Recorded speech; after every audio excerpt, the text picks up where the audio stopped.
오늘은 누가복음 27번째 시간입니다.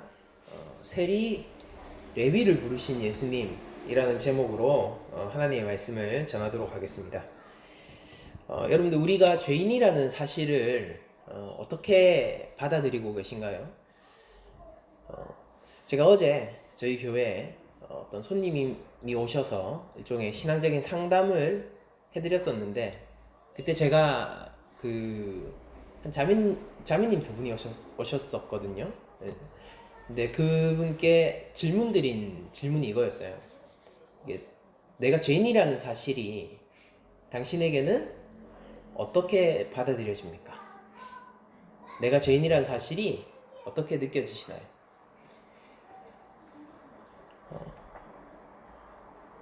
어저께 제가 함께 이 질문을 던지면서 말씀을 드렸던 자매님은 이 신앙생활의 답답함 속에서 어떤 자유로움과 돌파구 같은 것들을 마련하지 못하고 있는 상태였어요. 그러니까 신앙 안에서 자유로움을 느끼기보다는 답답함과 두려움이 자신을 지배하고 있고, 하나님이 주시는 평안 가운데 거하기보다는 조금 더 뭐라고 해야 될까요? 이 혼란스러움이 스스로를 더 지배하고 있었던 것 같습니다. 이제 그때 제가 던진 질문이 이거였어요. 죄인이라는 사실이 어떻게 느껴지시나요?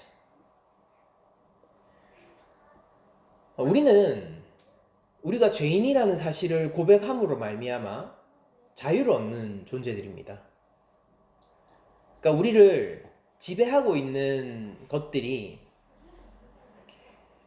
우리 삶을 결박하고 있는 많은 요소들이 우리가 죄인이라는 것을 주께 고백함으로 말미암아 많은 부분이 날아갈 수 있는 것들이 많거든요.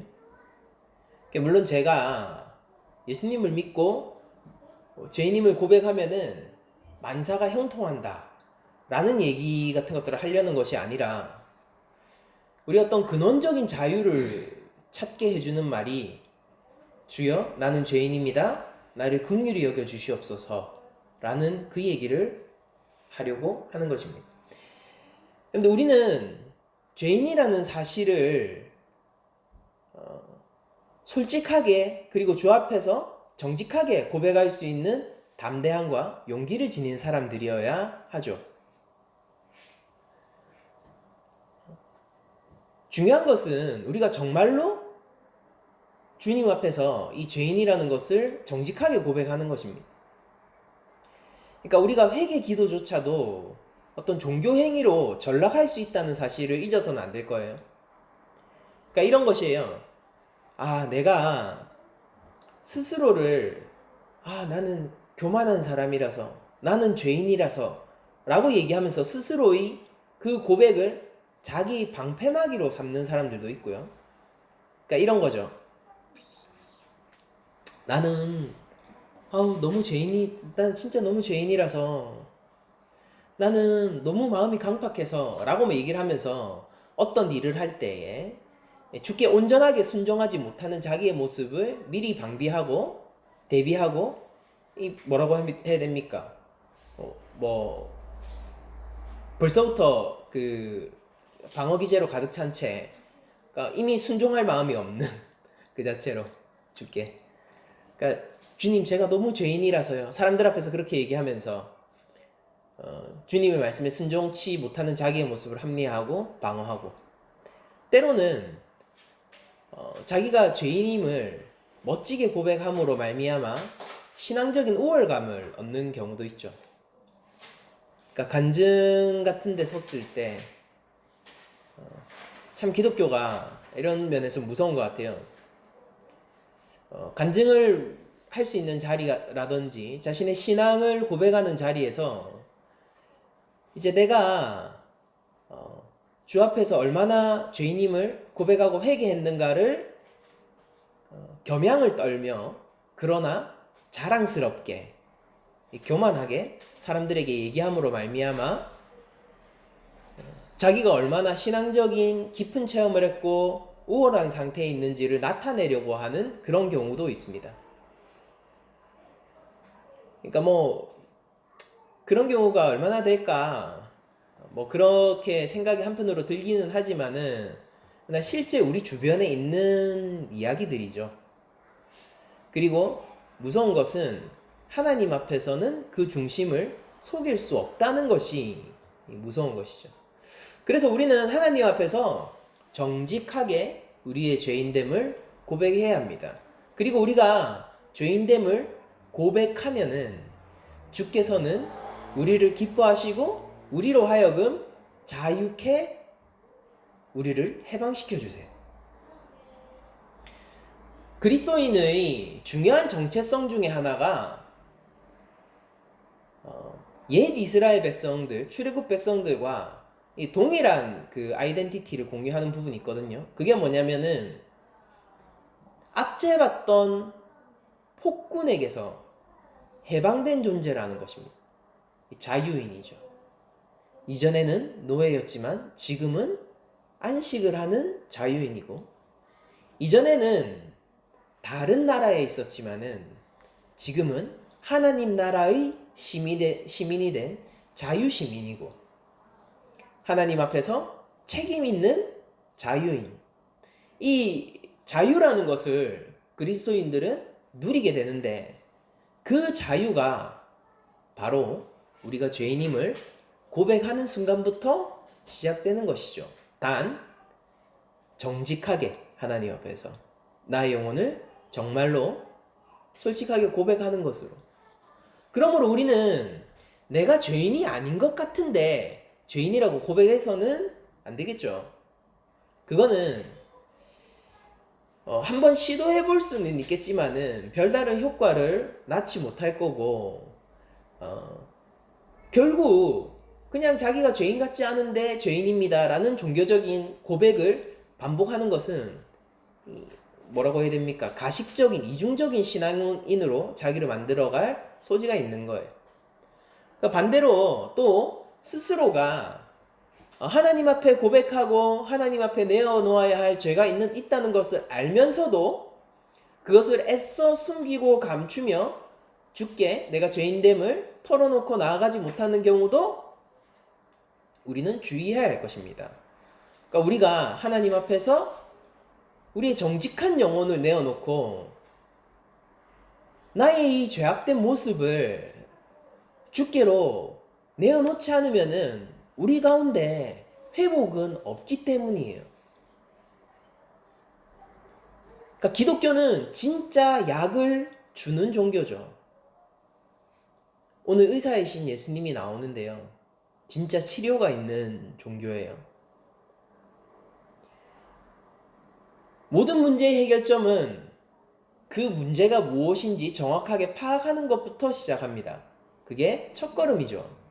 우리 영혼을 치유하시는 예수님은 성령님을 우리 가운데 보내주셔서 성부와 성자로부터 성령님이 오셨죠.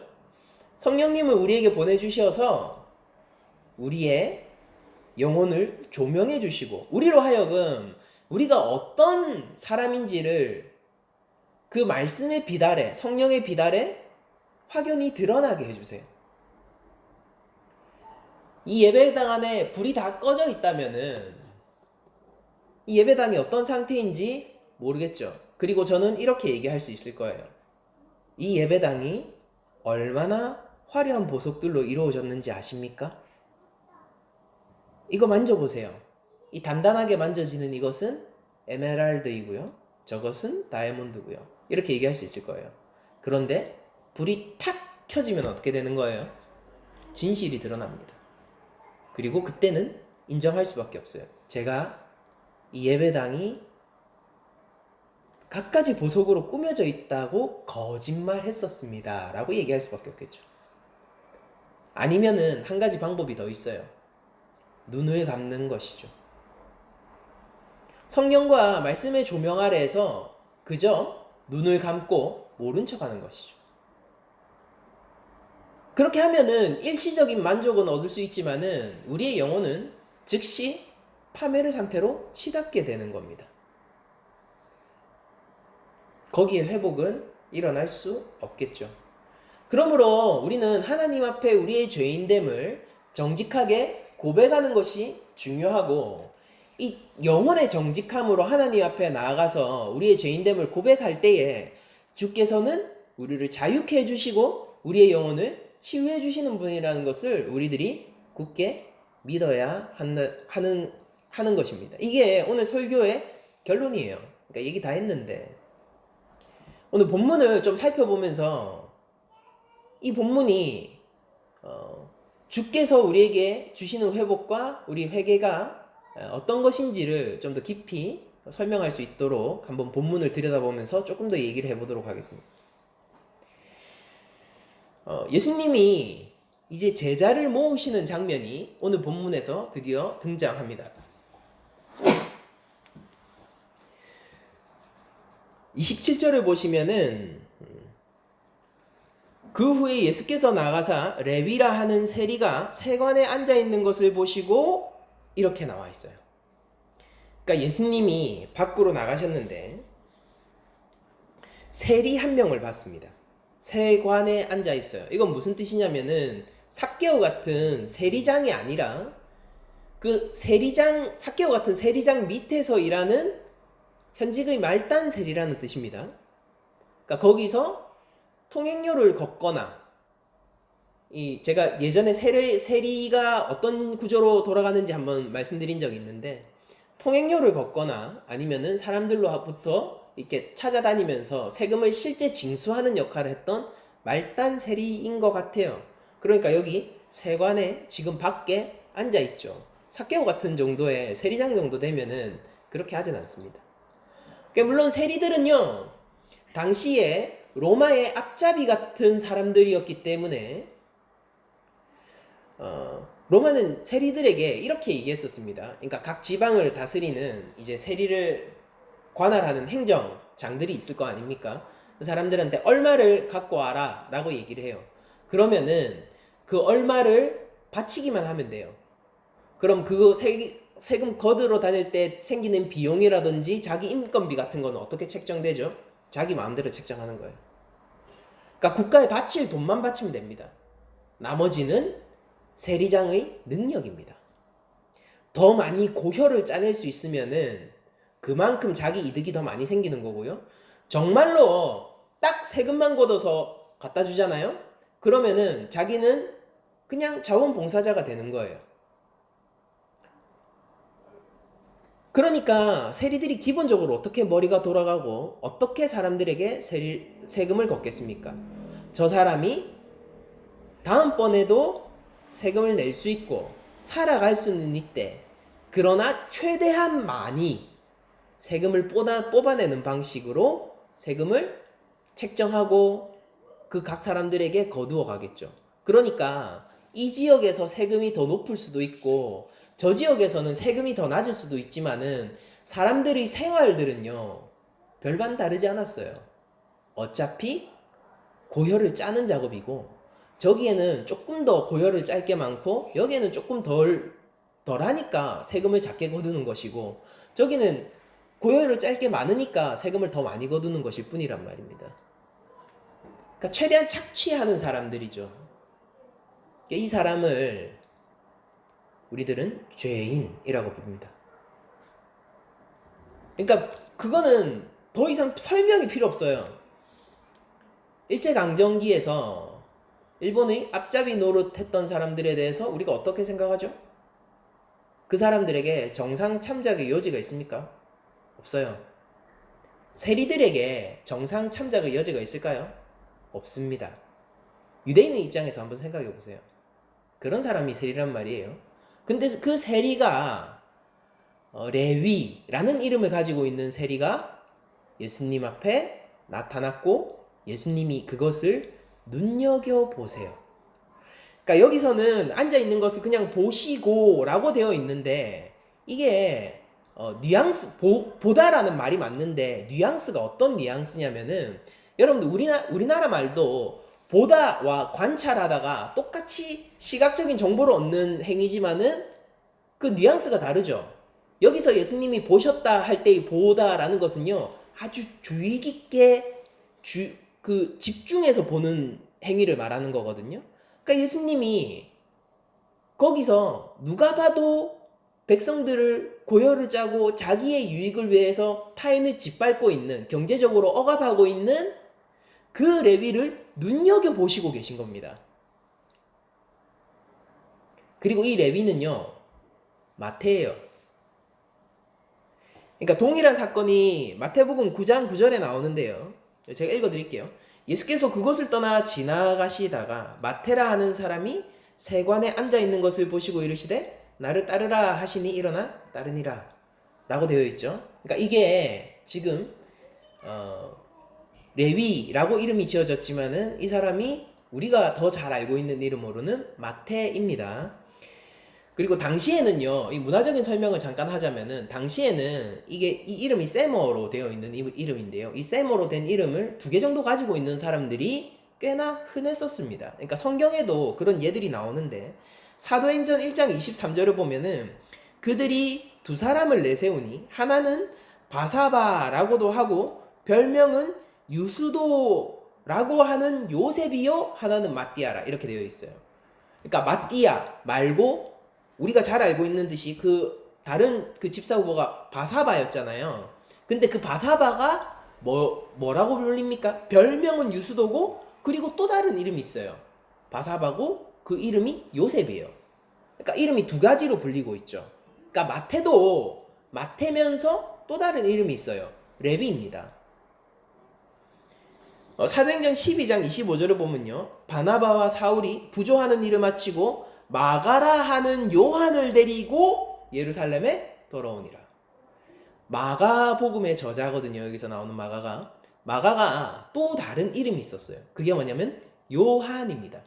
그러니까 이런 식으로 이중적인 이름을 가지고 있는 경우가 많았습니다. 그러니까 바울도 그와 유사한 예인데, 바울이라 하는 사울이라는 형식으로 사도행전에 소개되죠. 그러니까 바울은 바울이라고도 불리고 사울이라고도 불렸었습니다.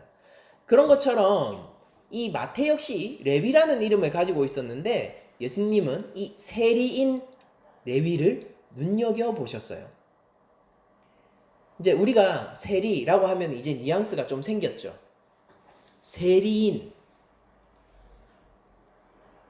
레위를 눈여겨보셨습니다. 이 사람이 세리라는 것을 알려주는 것은 누가복음밖에 없어요. 방금 제가 마태복음을 읽어드렸지만은, 마태복음은 마테라 하는 사람이 세관에 앉아있는 것을 보시고 라고 얘기하면서 그가 세리라는 사실을 애둘러 숨겨줍니다. 그러나 누가는요, 레위라 하는 세리가 세관에 앉아있는 것을 보시고 라고 얘기하면서 레위가 죄인이고 아주 백성들의 고열을 짜는 사람임을 더 강력하게 드러내고 있습니다. 예수님이 보시고 이런 말씀을 하세요. 네가 그렇게 살면 되겠느냐? 너 벌 좀 받아야겠다 라고 얘기를 하시는 것이 아니라 나를 따르라 라고 말씀하십니다. 그때 레위의 반응은 28절에 이렇게 적혀있죠. 그가 모든 것을 버리고 일어나 따르니라. 그러니까 유독 이 마태를 부르시는, 레위를 부르시는 예수님의 제자를 모으는 기사 가운데서 누가복음이 유독 극단적으로 이 장면을 표현하고 있어요. 그러니까 세리라는 직업을 전면에 드러내는 것도 그렇고요. 그리고 모든 것을 버리고 따랐다라는 표현 역시 누가 고유의 표현입니다. 그러니까 누가가 주는 뉘앙스는 이거죠. 저기 아주 못된 악당 같은, 이거 악당이죠. 강도예요, 강도. 강도와 같은 세리가 앉아 있는데 예수님이 따르라 하니까 싹 다 버리고 따라가더라 라고 얘기하면서 조금 더 과장돼 있고 극단적인 형태로 이 사건을 기록하고 있습니다. 여러분들, 레위는요, 오늘 누가복음 기사에 따르면은 완전히 바뀌었어요. 완전히 바뀌었습니다. 그 강도가, 물론 마태복음에도 이 기사가 적혀 있지만은요, 누가복음을 우리가 바라볼 때 그 강도가 훨씬 강하게 표현되어 있다는 것을 알 수 있죠. 그러니까 누가는 뭘 강조하고 싶냐면요. 레위가 바뀌었어요. 완전히 바뀌었어요. 모든 것을 버리고 예수를 따르는 자가 되었습니다. 어떻게 되니까? 예수님이 유심히 관심을 가지고 보시고 부르니까 그 인생이 완전히 바뀌었다라는 것입니다. 레위는 이렇게 생각했어요. 너무 기뻤습니다. 그리고 예수님의 부름을 받은 것을 감사하는 마음으로 잔치를 열게 되죠.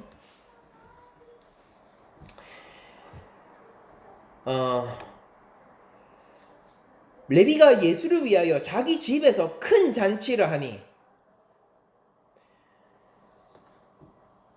지금 세리 레위는요, 이전에 자기 자신을 위해서 재물을 모으고 백성들로부터 무언가를 취하고 뺏어가는 강도 같은 자였는데, 이제는 예수님을 위하여서 돈을 쓰고 그리고 사람들에게 잔치를 베푸는 사람으로 바뀌어 있습니다.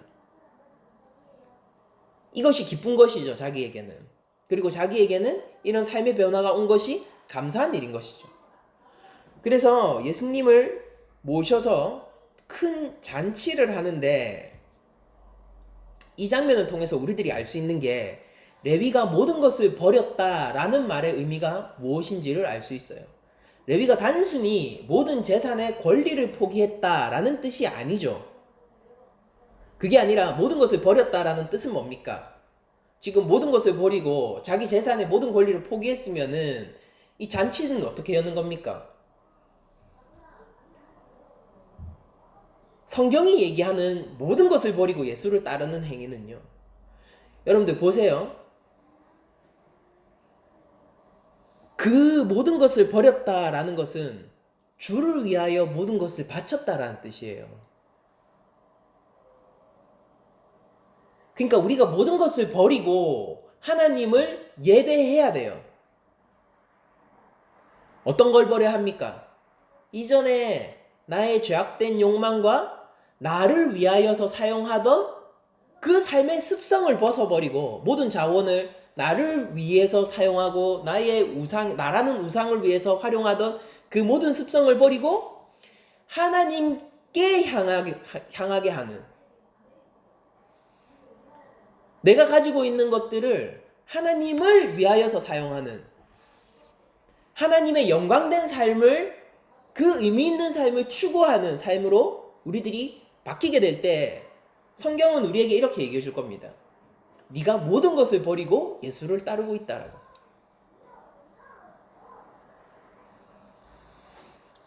베드로도 모든 것을 버려두고 예수를 따랐죠. 근데 예수님 십자가에 달렸을 때 그렇게 돌아가시고 나서 베드로가 어떻게 돼 있습니까? 다시 자기 배 들고 나가가지고 어부 활동을 하고 있지 않습니까? 배의 소유권을 포기한 거예요? 그게 아니죠. 그게 아니죠. 베드로는 모든 것을 버리고 아버지마저도 버려두고 예수님을 따랐어요. 그게 무슨 뜻입니까? 무소유적인 삶을 얘기하는 게 아니라 내 삶의 모든 것이 예수께로 향하는 그 삶을 얘기하는 거예요. 그게 모든 것을 버려두고 주를 따르는 삶입니다. 그래서 레위도 이전에는 자기를 위하여서 잔치를 베풀었겠지만은 이제는 예수를 위하여서 잔치를 베풀고, 예전에는 내가 좋은 음식을 먹고 내가 즐기는 것이 중요했겠지만은 이제는 사람들을 초청해서 예수님을 소개시켜줘요. 이게 모든 것을 버리고 예수를 따르는 레위의 모습입니다. 여러분들 한번 보죠. 큰 잔치를 하니까 누가 왔냐면은 세리와 다른 사람들이 많이 함께 앉아있는지라라고 되어 있어요. 그러니까 레위가 지금 자기가 부를 수 있는 사람들은 다 불렀어요. 주된 부류는 자신의 직장 동료인 세리들일 거고요. 그러니까 여러분들 세리라는 말이 주는 뉘앙스가 뭡니까? 그 백성의 고열을 짜는 그 죄인들 있잖아요. 이가 바득바득 갈리는 그 앞잡이 같은, 로마의 앞잡이 같은 놈들요. 그 세리들을 데리고 왔어요. 누구한테? 예수님 앞에. 그리고 그 외에도 다른 사람들, 여러분들 세리 정도 되는 사람과 꺼리낌 없이 교제하고 그가 초청할 때 그 초대에 응할 수 있는 사람은 어떤 부류의 사람일까요? 불량배? 혹은 성매매를 하는 여성? 혹은 사람들로부터 악당이라고 칭함을 받아도 꺼리낌 없는 사람들? 사회적인 체면이라고는 별로 챙길 것이 없는 사람들? 그런 사람들 아니겠습니까? 그러니까 지금 세리와 많은 사람들이 초대되었는데, 그러니까 단순히 몇몇 군중을 얘기하는 게 아니라 지금 그 동네에서 불안당이란 불안당들은 다 모아놓은 거예요. 근데 거기가 예수님을 위한 잔치입니다.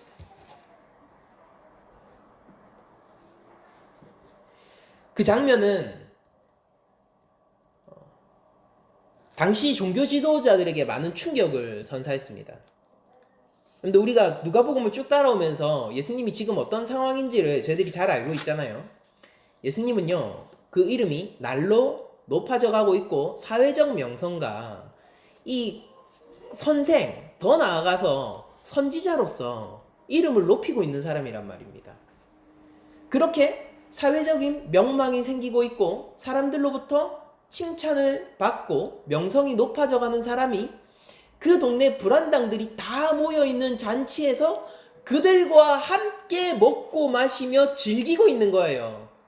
우리 다음 주 설교 보면은 그 죄인들과 함께 먹고 마시고 즐기는 게 문제가 되는데요. 그걸 보니까 바리새인들은 당연히 충격을 받는 겁니다.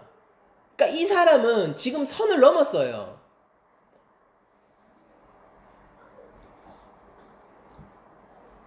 여러분들 왜 바리새인과 서기관들, 그런 이 명망 높은 사회 종교 지도자들, 존경받을 만한 사람입니다. 여러분들 잘 생각하세요. 그들은 존경받을 만한 사람이에요. 그 사람들이 왜 이런 격렬한 반발을 가지게 되었습니까? 그들의 질문에 모든 것이 담아 있어요. 그들이 이렇게 질문하죠. 너희가 어찌하여 세리와 죄인과 함께 먹고 마시느냐? 예수님과 제자들에게 던져진 이 질문은 바리새인들이 받았던 충격, 서기관들이 받았던 충격을 고스란히 오늘날 우리에게 전해줍니다. 당시 특정 집단과 지금 이게 뭐 개인적인 교제를 넘어서서 거기 있는 불안당들 다 모여있단 말이에요. 거기에서 함께 식사를 하고 이런 잔치를 함께 한다라는 것은 특별히 그 당시의 어떤 문화적 맥락으로 보면은 화합, 포용, 그리고 더 나아가서 한 공동체를 이룸을 뜻하는 거거든요. 명망 높은 선생님이 조폭과 함께 술자리에서 한 잔 주거니 받거니 하면서 형님 아우 동생 하고 있는 장면을 보시게 된다면은 여러분들은 그 사람을 뭐라고 생각하겠습니까? 여러분들은 만약에 어떤 국회의원이 조폭과 함께 어울림을 가지면서 술잔을 나누면서 형님 아우 하고 있으면은 그 장면을 보면서 뭐라고 생각이 드시겠어요? 바리새인과 서기관의 반응은 어떻게 보면은 너무나도 당연했던 반응이에요. 그러니까 예수님은요, 지금 세리들과 그리고 세리와 어울릴 법한 무리들을 모아서 그들과 한 공동체를 이루고 계신 겁니다. 그들을 받아들였고 그들과 화합을 선언하시고 계신 거예요. 벌건대낮에 사람들 다 보고 있는데 너희가 어찌하여 세리와 죄인과 함께 먹고 마시느냐? 예수님과 제자들은 이 질문 앞에 서게 됩니다. 바리새인의 생각은 우리가 쉽게 짐작할 수 있지 않습니까? 바리새인은 이렇게 얘기하는 거예요. 이렇게 책망하고 있는 것입니다. 세리들과 함께 식사하고 있는 예수 공동체, 너희들은 곧 세리 같은 자들이 되려는 것이냐? 라고 물어보는 거예요.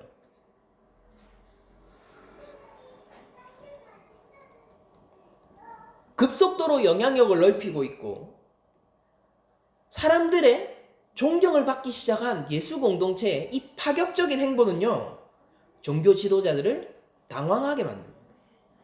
여기에 대한 예수님의 대답은 이거예요. 건강한 자에게는 의원이 쓸데없고 병든 자에게라야 쓸데있다. 이게 때로는 우리에게 너무 익숙한 말이어서 이 말의 깊이를 우리들이 간과하기 쉬운데, 바리새인들은 이렇게 물어본 거예요. 예수님, 당신이 그 제자들과 함께 이들과 먹고 마시는 것은 당신은 이 세리처럼 되겠다는 뜻입니까? 라고 물어본 것에 예수님이 이렇게 대답하는 것입니다. 그게 아니라 그들이 고침을 받아 의로워지게 하기 위하여 그들과 만나고 있다라고 대답하는 거예요. 여러분들, 바리새인과 서기관들은 그들은 사회적으로 명망받을 수 있을 만하고 존경받을 만하고 그리고 실제로도 경건한 사람들이었을 거예요. 우리보다 더 엄격한 하나님의 말씀을 지키는 사람들이었을 겁니다. 근데 그들에게도 피할 수 없는 게 하나 있죠. 그게 뭐냐면 바리새인과 세리와 함께 하면은 바리새인과 세리가 함께 하면 그 바리새인도 세리 수준으로 떨어져요. 세리가 바리새인의 수준이 될 것 같습니까? 그것을 믿지 않죠. 바리새인과 서기관들이 어떻게 생각하는 거예요? 그게 가능할 거라고 생각하는 겁니까? 안 된다고 생각하는 거예요. 그러니까 그들과 함께 하면 안 되는 겁니다. 바리새인과 서기관들이 믿음 가운데서 내가 저들과 함께 하면은 저들이 나의 수준으로 도달할 거라는 믿음과 강력한 확신과 실제 그 힘과 권세가 있었다면은 그걸 모른 척 하겠습니까? 더러운 자들이니까 내가 저들을 버려둬야지라고 생각하겠어요? 그 능력이 없으니까 그들은 결국 죄인과 만났을 때 죄에 오염될 수밖에 없고 자신의 죄성을 촉발할 수밖에 없는 죄인이니까 세리들과 만나지 못하고 세리와 어울릴 만한 불안당들도 만나지 못하는 거예요. 근데 예수님의 고고함은 무엇입니까? 의사로서의 고고함인 거예요. 예수님의 격조 높음은 무엇입니까? 의사로서의 격조 높음인 거예요. 열병 걸린 사람이 등장하죠. 전염병 걸린 사람들이 등장해요. 우리도 대코로나 시대를 겪고 있지 않습니까? 우리는 어떡하죠? 조심해요. 그리고 피하죠. 의사들은 어떻습니까? 의사들의 격조 높음은 환자 앞에 서는 것이에요. 그 병을 치유해주고 그 병을 케어해주죠. 그래서 그를 건강한 자로 회복시켜줘요. 의학적 지식이 없는 우리들은 불가능하지만은 의학적으로 훈련받고 고도로 발달된 의학적 지식을 가지고 있는 의사들은 그 일이 가능하단 말입니다. 예수님은 이렇게 선언하고 계십니다. 내가 세리가 될 것 같으냐? 도리어 세리로 하여금 깨끗함을 얻게 할 것이다. 예수님이 믿고 있는 것은 무엇입니까? 어떤 확신을 가지고 계시죠? 더 나아가서 어떤 힘과 권세를 지금 행사하고 계신 것입니까? 그저 마음속의 자기가 믿고 있는 신념 같은 게 아니에요. 실제 어떤 일을, 어떤 힘을 가지고 그 권세를 행사하고 계신 거예요. 죄인이 깨끗게 되는 일을, 그 권세를 지금 이 자리에서 보여주시고 계신 것입니다.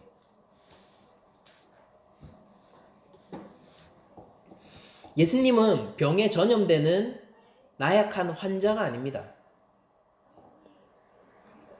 예수님은 의사세요. 바리새인과 서기관이 지닌 깨끗함은요, 도리어 연약함인 것입니다. 그러므로 그들은 병이 옮을까봐 병 가까이에도 가까이 가지 못하는 면역력이 떨어진 면역력 최하의 환자 같은 자들인 거예요. 오히려 예수님 앞에서 그 모든 것이 드러나죠. 그러니 예수님은 병의 옮을 걱정을 하지 않으세요. 예수님은 도리어 병을 다루십니다. 병을 고치십니다. 예수님은 이제껏 많이 있었던 그저 또 하나의 선지자요? 그냥 또 하나의 선생 정도가 아닌 것입니다. 예수님은요, 이제껏 이스라엘이 단 한 번도 경험해보지 못한 율법의 경계를 허무시는 분이에요. 예수님이 우리를 데리고, 이 죄인들을 데리고 자유의 땅으로 우리를 옮겨주시는데, 그게 그리스도가 계신 예수 그리스도라는 땅이고, 그게 우리의 기업이고, 그게 곧 하나님 나라예요. 그리스도께서 통치하시는. 근데 우리를 어떻게 데려가시냐면요, 이 죄인들을 데려다가, 이 세리와 같은 자들을 데려다가, 그 세리와 어울릴 법한 불황당 같은 우리들을 데려다가 율법의 경계를 허무시고 이제껏 누구도 경험해보지 못한 새로운 영역으로 우리를 데려가시는 것입니다. 바리새인과 서기관들은 한 번도 상상해보지 못한 그 영역 말이에요. 이 그림은, 의원과 환자의 이 그림은 곧 죄와 회개의 문제로 확장됩니다. 예수님은 이어서 이렇게 말씀하시죠. 건강한 자에게 의원이 쓸데없고 병든 자에게라 쓸데있다 라고 말씀하시고, 내가 의인을 부르러 온 것이 아니요 죄인을 불러 회개시키러 왔다. 여기서 의인은 무엇입니까? 바리새인과 서기관을 비꼬고 있는 거예요.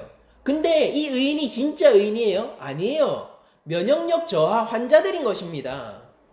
그래서 다른 병자들에게 가까이 가면은 금세 옮아버리는, 그 병을 다룰 수도 없고 도리어 병에 지배받을 수밖에 없는 그 환자들이 의인인 거예요.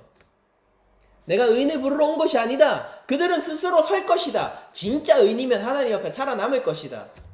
내가 부르러 온 것은 죄인이다. 죄인을 불러 뭐 하러요? 회개시키러 왔다. 이게 예수님이 가지고 오신 복음이란 말입니다. 여러분들, 누가복음에서 예수님이 공생의 사역을 하시면서 지금까지 어떤 일들을 벌이셨어요? 열병 걸린 자, 시몬 베드로의 장모님이었죠. 열병 걸린 자, 귀신 들린 자, 나병 환자, 중풍병자들을 고치셨어요. 근데 현재 본문에서는요, 아무런 병에 걸리지 않고 도리어 경제적으로 풍족했던 레위를 고치고 계세요. 그러니까 예수님이 다양한 자들을 고치시고 다양한 상황에 있는 자들을 회복시켰지만은 궁극적으로 공통적으로 하신 그 일이 무엇이냐면 죄인을 불러 회개시키는 일이었어요. 중풍병자도요, 예수님이 그냥 이걸로 땡치려고 그랬잖아요. 실제 땡치신 건 아니지만은, 작은 자야, 네 죄가 나 사함을 받았다, 이걸로 충분하신 것처럼 행동하셨잖아요.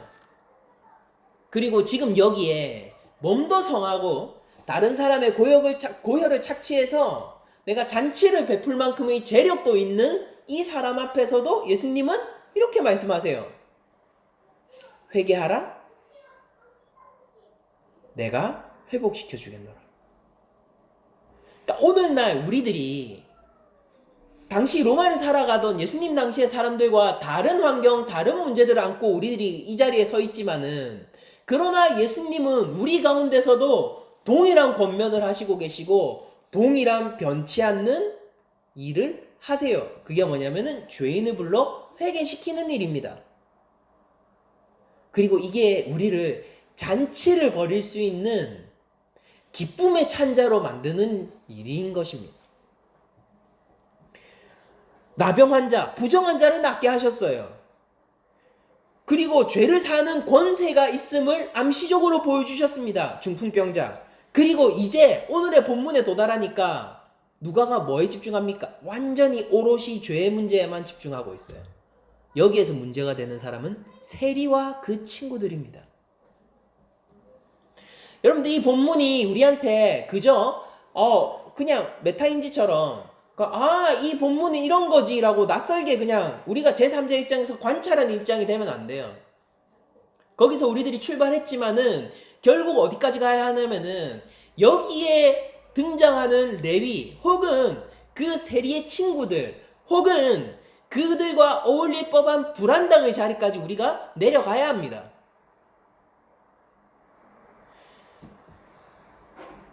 바리새인과 서기관들의 정죄 앞에 우리들이 서야 해요. 예수님이 우리 때문에 수치를 당하는 장면을 우리들이 경험해야 합니다. 레위는 이런 생각이 들었을 거예요. 예수님 죄송합니다. 당신이 저와 어울린다는 사실 때문에 저들로부터 수치를 당하고 계시고 비난을 받고 계시는군요. 왜 나 때문에 모멸감을 느끼셔야 합니까? 너무나도 죄송합니다. 레위는 그렇게 생각했을 것입니다. 우리도 그 자리까지 가야 돼요. 근데 그때 들려오는 예수님의 목소리 가운데서 우리 영혼이 녹아지고 주를 향한 감사와 감격이 터져나와야 돼요. 주여 나 때문에 수치를 당하십니까? 주여 나 때문에 십자가 위에서 버림을 받으십니까? 주여 나 때문에 시험을 당하시고 주여 나 때문에 정죄의 자리에 오르셨습니까? 그때 예수님이 우리를 향하여서 우리의 영혼을 울리는 한마디를 해주시는 거예요. 내가 죄인을 불러 회개시키러 왔다. 주여 내가 죄인입니다. 나를 긍휼히 여기소서. 그 자리에서 우리가 우리의 죄인됨을 고백한다면은 그 죄인됨은 조금 깊이가 다르지 않겠어요?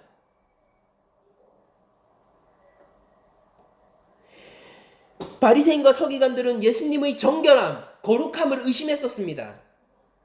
그런데 예수님이 정작 오늘의 본문에서 증명하시는 것은 무엇이냐면 예수님은 여호와 하나님의 온전하신 사랑과 끝없는 은혜를 증거해 주시고 계신 것입니다. 예수님의 전파하시는 하나님 나라의 복음이 무엇입니까? 죄인을 회개하게 하는 복음인 거예요. 누가복음 1장 77절에서 세례 요한에 대한 예언 가운데 그가 어떤 분을 증거하게 될지, 세례 요한이 어떤 분의 길을 예비하게 될지를 미리 예언한 장면이 있죠. 세례 요한이 바로 예수님인데 그 예수님에 대한 예언이 이것이죠. 주의 백성에게 그 죄사함으로 말미암는 구원을 알게 하리니 이는 우리 하나님의 긍휼로 인함이라. 이로써 돋는 해가 위로부터 우리에게 임하며 어둠과 죽음의 그늘에 앉은 자에게 비치고. 이 레위가 가졌었던 기쁨은 이건 거예요. 그 친구들이 가졌었던 기쁨이 이것입니다.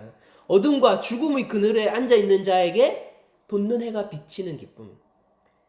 우리 밭을 평강의 길로 인도하시리로다. 이게 바로 예수님에 대한 예언이었습니다.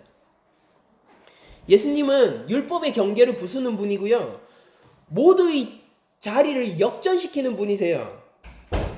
지금 깨끗하던 그 의인이라 칭함을 받던 그 바리새인과 서기관은 오히려 죄인으로 판명이 나고요. 연약한 자, 면역력 저하 병자들처럼 그려지게 되고요.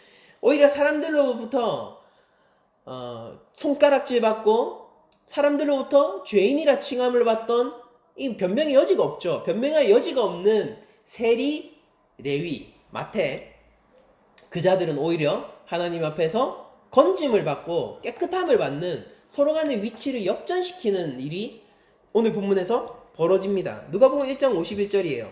그의 팔로 힘을 보이사 마음의 생각이 교만한 자들을 흩으셨고 권세 있는 자들을 그 위에서 내리치셨으며 비천한 자를 높이시고 줄이는 자를 좋은 것으로 배불리셨으며 부자는 빈손으로 보내셨도다. 우리 가운데 누가 주 앞에서 부자입니까? 영혼이 충분하고 영혼이 만족하여 주 앞에서 가난한 마음이 없는 자들이 있습니까? 빈손으로 쫓겨날 거예요. 마음이 교만한 자들이 있습니까? 내가 주 앞에서 주여 내가 어떤 자인지 아십니까? 라고 얘기하면서 자랑할 거리가 있는 자가 우리 교회 안에 있습니까? 주께서 흩으실 것입니다. 나의 권세를 하나님 앞에서 자랑하거나 주 예수 그리스도 앞에서 내 권세를 자랑할 자가 우리 교회 안에 있습니까? 주께서 위에서 내리치실 거예요. 그러나 우리 교회 가운데 영혼의 비천함을 안고 주 앞에서 긍휼을 구하는 자가 있습니까? 주가 높이실 것입니다. 우리 가운데 영혼의 양식이 메말라 이 갈증이 해소가 안 돼서 주 앞에서 생명의 물을 구하고 하늘에서부터 내려오는 만나를 구하는 자가 있습니까? 주께서 좋은 것으로 배불리실 것입니다. 바리새인과 서기관들은 권세 있는 자들이었습니다. 그러나 그들은 내려오게 될 것이고 세리 레위를 비롯해서 이 많은 죄인들은 비천한 자였어요. 그러나 그들은 높임을 받게 되는 것입니다. 그런데 예수님은 누구십니까? 우리가 누가복음이 얘기하고자 하는 예수님을 정확하게 알아야지 그분을 따를 수 있을 거 아니에요. 그래야지 예수님과 내가 인격적인 교제가 이루어지는 거 아닙니까? 예수님이 누구세요? 예수님은 무슨 일을 하시는 분이죠? 그분 성격이 어떠시냐고요? 무슨 일을 하시냐고요? 예수님은 죄인을 회개하게 하셔 구원에 이르게 하시는 분입니다. 우리가 주 앞에서 우리의 죄에 대한 한탄이 없고 우리가 주 앞에서 긍휼을 구함이 없고 우리가 주님 앞에서 우리의 죄인됨을 자각하고 고백하지 못한다면요 예수님하고 교제해 본 적이 없다는 뜻이죠. 예수님은 그 일을 하고 계신데 내가 죄인으로서 고백해 본 적이 없다는 것은 무슨 뜻이에요? 예수님하고 만나 본 적이 없다는 소리예요. 여기까지 왔으면 예수님이 왜 하고 많은 사람 중에서 레위를 주목하여서 뚫어지게 관찰하셨는지 아시겠습니까? 레위가 도저히 구원받을 길 없는 죄인이라서 보신 거예요. 레위의 특별함은요 다른 사람들보다 더 악했다는 데 있었습니다. 병세가 더 심각했다고요. 다른 사람들은 감기 걸려 있고 다른 사람들은 악성 종양에 있는데 레위는 시한부 인생이었다고요. 영적인 시한부 인생이었다고요. 이제 일주일 남았다고요. 이제 한 달 남았다고요. 레위가 대단해서 바리새인들이 이렇게 생각했어요. 결국 돈 많은 사람 찾아가는 거야. 예수라는 사람의 저 세속을 봐라. 결국 돈 많은 사람 찾아가는 거야. 어떻게 죄인과 어울려서 먹고 마시고 할 수 있습니까? 당신과 그 제자들은. 근데 예수님이 레위를 주목하신 이유는 예수님이 긍휼을 베푸신 이유는 예수님이 그를 특별히 주목하여서 유심히 바라보신 이유는 그가 영적인 시한부 인생이었기 때문이에요. 그 자리에서 그보다 타락한 사람이 없었다라는 소리입니다.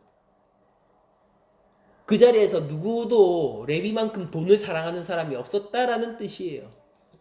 예수님이 손을 대지 않고 만져주시지 않으면은 죽을 수밖에 없는 자였다라는 것입니다. 예수님이 바라보세요.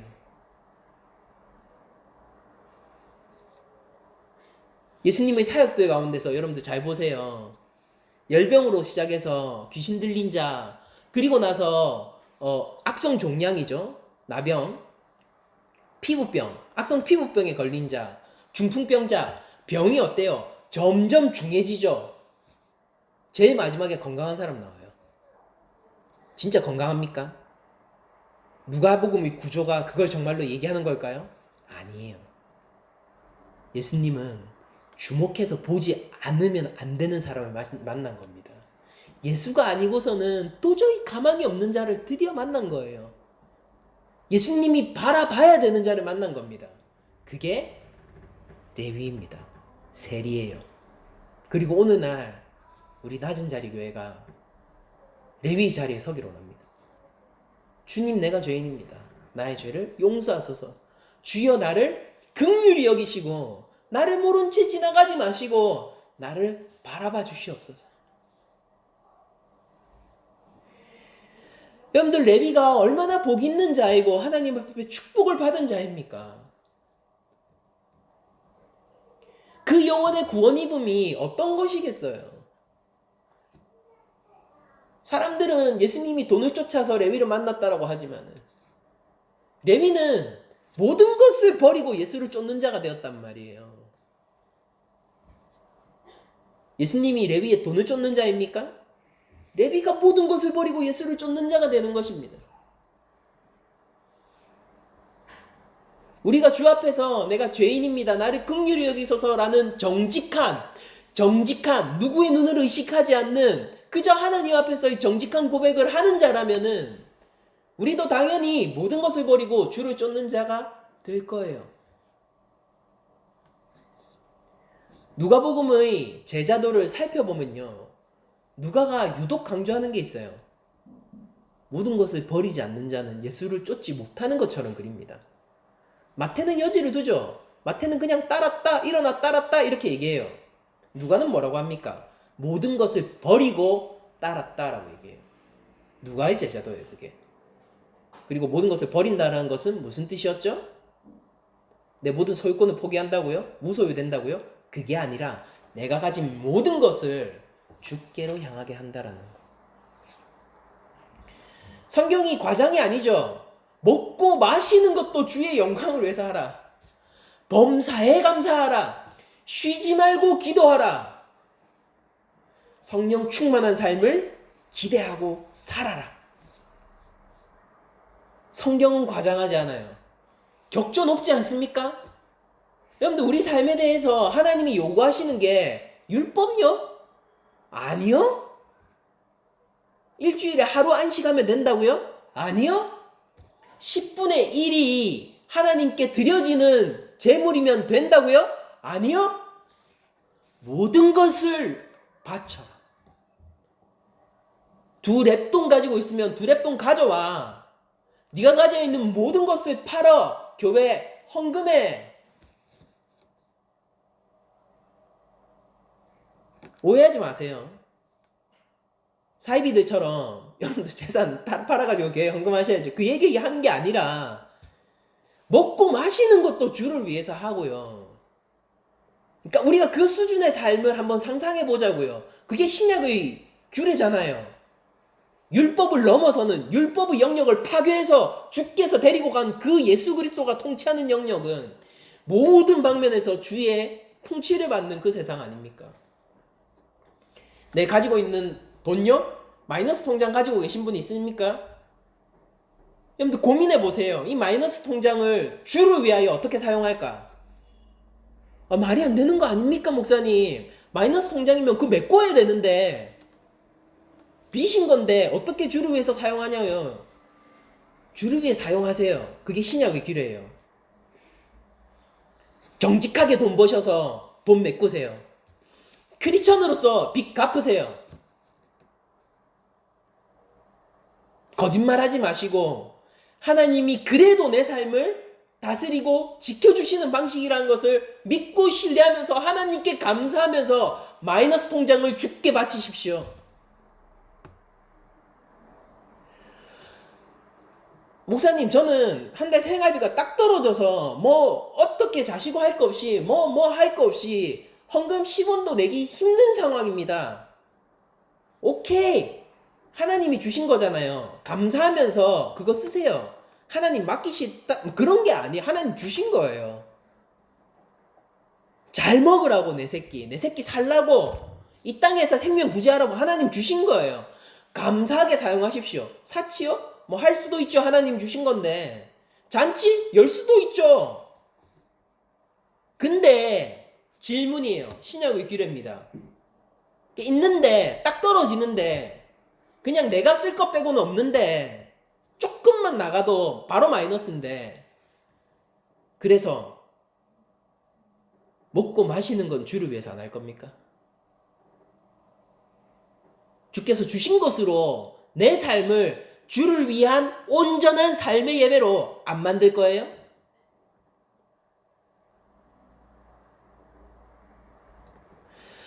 많은 것들이 있어요, 목사님. 저는 주님이 이번에 비트코인 터지게 해주셔가지고요. 도지코인 잘 타고 손절 잘 해가지고 돈이 엄청 생겼어요. 뭐 그게 얼마나 좋은 건지 제가 잘은 모르겠습니다만 만약 그렇게 하시는 분이 뭐 우리 교회는 없지만은 이렇게 하는 만약에 누군가가 있다면은 그래서 그렇게 생긴 돈이 어떤 식으로 느껴지냐고요. 이걸 주를 위해서 사용하고 싶냐고요. 이거 가지고요 좋은 차 사고 싶어요. 좋은 차 사세요. 주를 위하여서 그 차를 사용하시고 삶의 예배를 드리세요. 돈이 생겼어요. 좀 비싼 데 가서 좋은 거 먹고 싶어요. 드세요. 주의 영광을 위하여 드시고 먹고 마시는 것도 주와 함께 하십시오. 언제나 성령과 함께 하시고 주 앞에서 삶의 예배를 드리세요. 신약의 규례는 무서워요. 목사님 11조 해야 됩니까? 하하하, 11조 뿐이겠습니까? 11조 하냐고요? 여러분들은 삶이 모든 것을 버리고 주께로 향해 있어야 돼요. 그게 안 되잖아요. 누가의 제자도는 우리에게 먼 이야기입니다. 누구든 제 십자가를 지고 모든 것을 버리고 주를 따르는 자가 예수님의 제자인 것이죠.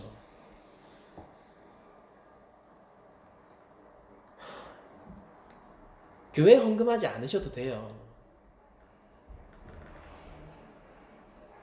뭐 교회에서 봉사하지 않으셔도 돼요. 여러분들의 삶이 온전히 주께 바쳐져 있다면은 그런 것들로 하나님께서 여러분들을 판단하지 않으실 것입니다.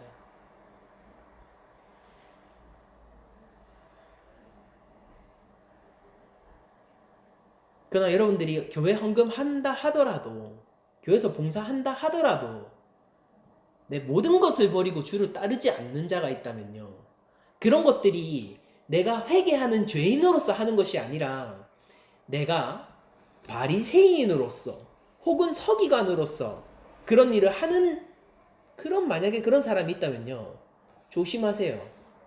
주께서 내 영혼을 보아주시기를 위하여 기도하십시오. 영혼의 병들어감을 캐치하셔야 돼요. 예수님의 제자도는요, 모든 것을 버리고 주를 따르는 자예요. 그 자는 어떤 자만 될 수 있는지 아십니까?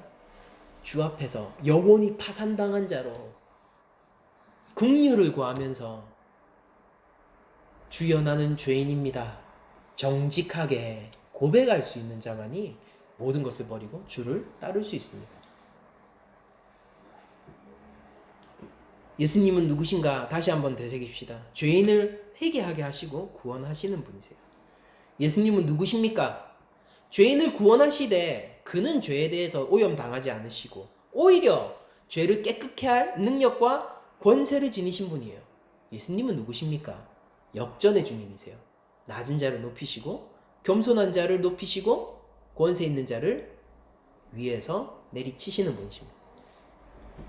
어디에 서시겠습니까? 저로서는 죄인의 자리에 서고 싶습니다. 저로서는 회개하는 그 자를 사모하게 되네요. 회개하셨다면 모든 것을 버리고 예수님을 따르십시오. 지난날 내 삶의 양식이 무엇이었는지 한번 정직하게 한번 생각해 보죠. 내 삶을 지탱하고 있고 내 영혼을 지탱하던 것이 어디에 있었습니까? 그러나 이제 낮은 자리 교회 여러분들 전원에게 제가 권면드립니다. 모든 것을 버리십시오. 예수님이 가시는 길을 따라가세요. 누가는 예수님의 제자가 주를 위해 모든 것을 버리는 자라는 것을 보여줍니다. 우리는 주를 위해 사는 자입니다. 다시 한번 강조하지만 먹고 마시는 것도 주의 영광을 위해 합시다. 제가 참 어릴 때는 이런 얘기들이 교회 안에서 오갔는데 어느덧 이런 얘기들이 많이 사라졌네요. 그렇기 때문에 이 얘기가 더 의미가 있을지도 모르겠다는 생각을 해봅니다. 여러분들, 우리가 먹고 마시는 것도 주의 영광을 위해서 합시다. 우리를 구원하신 예수 그리스도를 위해서 말이에요. 우리를 구원하신, 죄인과 잔치를 여시는 그 예수 그리스도를 위하여서 우리가 먹고 마십시다. 신랑과 함께 있는 자는 금식하지 않아요. 다음 주 보겠지만은 우리가 주 안에서 풍족함을 누리기 위하여 우리의 이 배를 쫄쫄 곪고 있고 이 목이 타고 있는 이 영혼의 상태를 주 앞에 정직하게 내어 보입시다. 말씀을 마치겠습니다. 한 주간 예수님 잘 믿는 자들이 우리 되셨으면 좋겠는데요. 예수님 잘 믿고 우리의 죄를 정직하게 하나님 앞에 고백할 수 있고 담대하게 모든 것을 버리고 주를 따르는 자가 우리 모두가 되기를 축복하면서 모든 말씀을 마치도록 하겠습니다.